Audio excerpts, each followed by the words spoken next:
मस्त वृत्तियों को एकाग्र करते हुए अपने मन मंदिर में विराजमान हजूर सतगुरु दीनदयाल दाता जी को अपनी श्रद्धा व भक्ति के पुष्प अर्पित करते हुए प्रेम सहित बोलो जयकारा। बोल मेरे श्री गुरु महाराज की जय। गुरुमुखो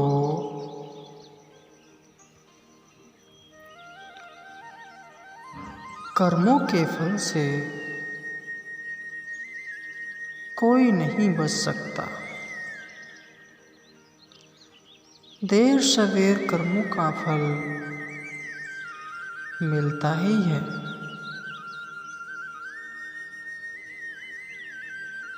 कैसे आइए जानते हैं इस कर्म फल पर कहानी के जरिए। एक गांव में एक सुनार का घर था।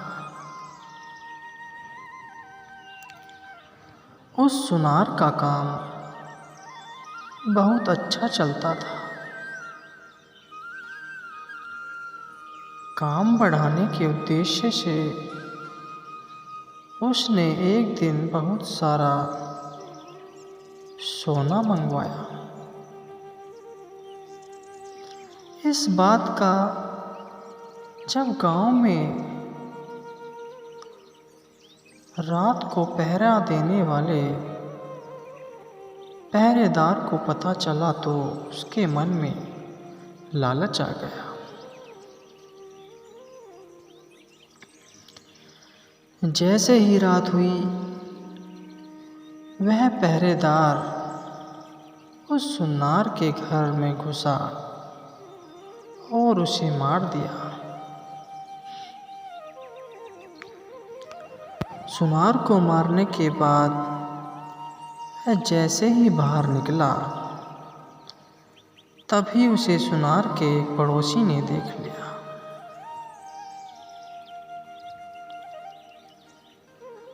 वह पड़ोसी बहुत ही सज्जन पुरुष था।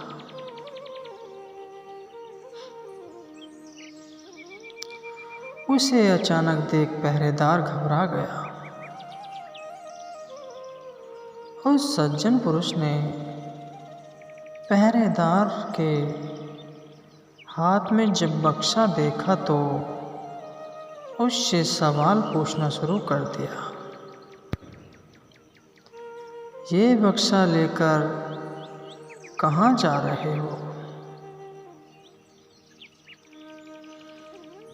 पहरेदार ने कहा, शोर मत मचाओ, देखो इसमें से थोड़ा सोना तुम ले लो, थोड़ा मैं ले लेता हूँ।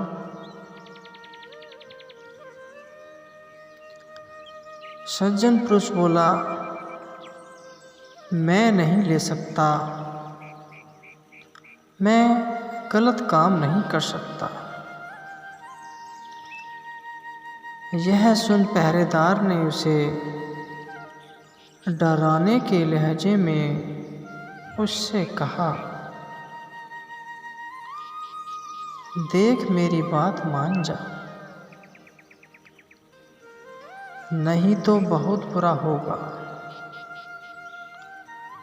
फिर मुझे दोष मत देना। धमकी देने पर भी जब वह सज्जन पुरुष ने माना तो उस पहरेदार ने जोर जोर से चिल्लाना शुरू कर दिया। जब सब लोग इकट्ठा हो गए तब वह सबको झूठी कहानी बताने लगा। ये आदमी सुनार के घर से यह बक्सा लेकर आ रहा है, मैंने इसे पकड़ लिया।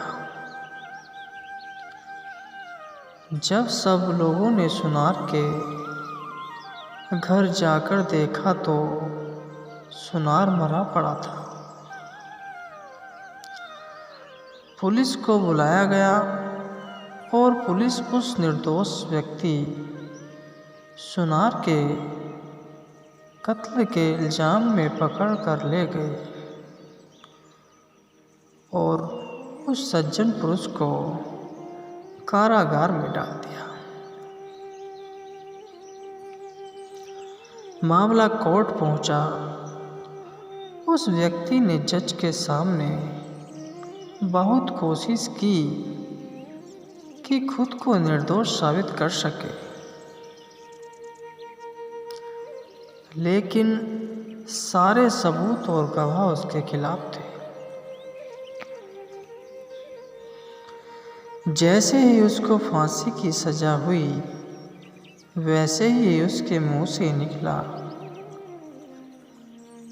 कि भगवान के दरबार में कोई न्याय नहीं है।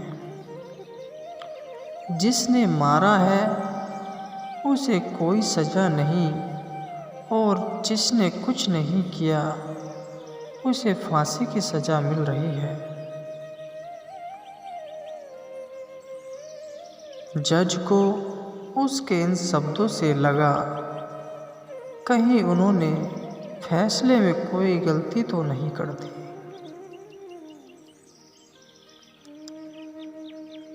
जज ने सच का पता लगाने के लिए एक योजना बनाई। अगली सुबह एक आदमी रोता रोता जज के पास आया और बोला, सरकार, हमारे भाई की हत्या हो गई है, इसकी जांच होनी चाहिए। उस समय जज ने फांसी की सजा मिले व्यक्ति और उस पहरेदार को उस मरे हुए व्यक्ति की लाश उठा कर लाने को कहा।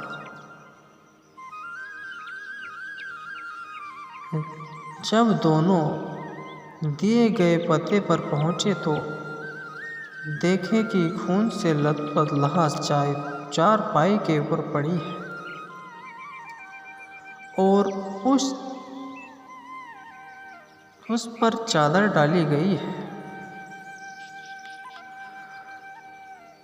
दोनों ने उस चारपाई को उठाया और चलने लगे। रास्ते में उस पहरेदार ने उस फांसी की सजा वाले सज्जन व्यक्ति को कहा,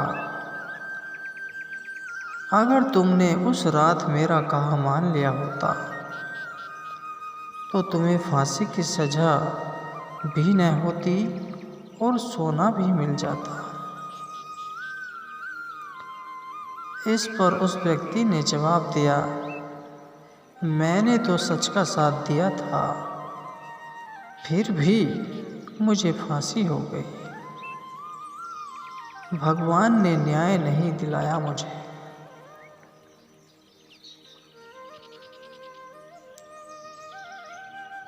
चलते चलते जब दोनों जज के सामने पहुंचे तो चारपाई पर पड़ी हुई लाश एकदम उठकर बैठ गई। असल में वह लाश नहीं थी, बल्कि जज द्वारा सच का पता लगाने के लिए भेजा गया एक सिपाही था। उस सिपाही ने उठकर सारी सच्चाई जज को बता दी। जज सच्चाई सुनकर बहुत हैरान हुए। पहरेदार को कैद कर लिया गया। न्याय हो गया था, लेकिन जज के मन को अभी भी शांति न मिली थी। इसलिए उन्होंने उस सज्जन व्यक्ति से कहा, इस मामले में तो तुम निर्दोष साबित हो चुके हो, लेकिन सच सच बताओ, तुमने कभी कोई हत्या या किसी व्यक्ति की हत्या की है? जज की चालाकी वह व्यक्ति पहले ही देख चुका था, इसलिए अब वह झूठ बोलने से डर रहा था। इसलिए उसने सच्चाई बतानी शुरू कर दी।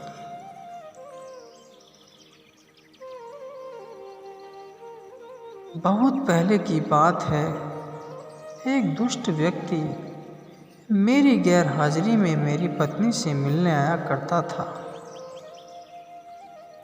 मैंने अपनी पत्नी और उस व्यक्ति को समझाने का बहुत प्रयास किया, मगर वे नहीं माने।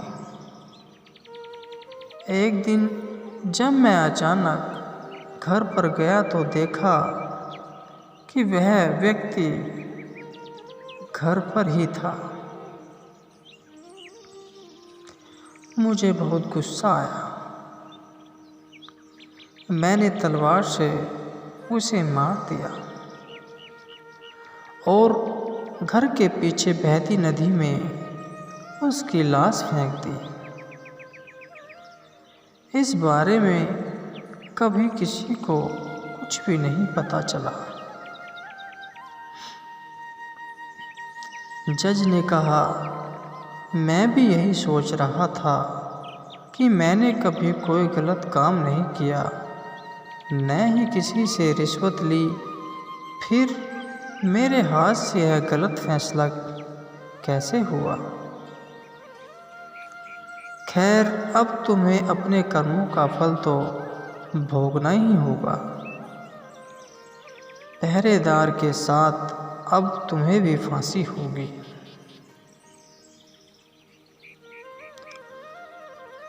तो दोस्तों, ये बात तो सच ही है कि कर्मों का फल भले ही देर से मिले,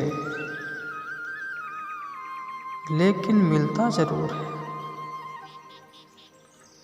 फल कैसा होगा यह इस बात पर निर्भर करता है कि आपके कर्म कैसे थे। आप अपने बुरे कर्मों का फल अच्छे कर्म करके भी टाल नहीं सकते।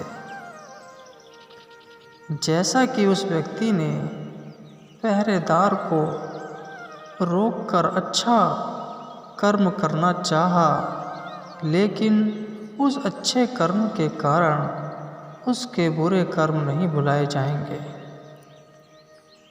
इसलिए उसे उसके पुराने कर्मों की सज़ा मिली, भले ही देर से मिली, लेकिन मिली ज़रूर।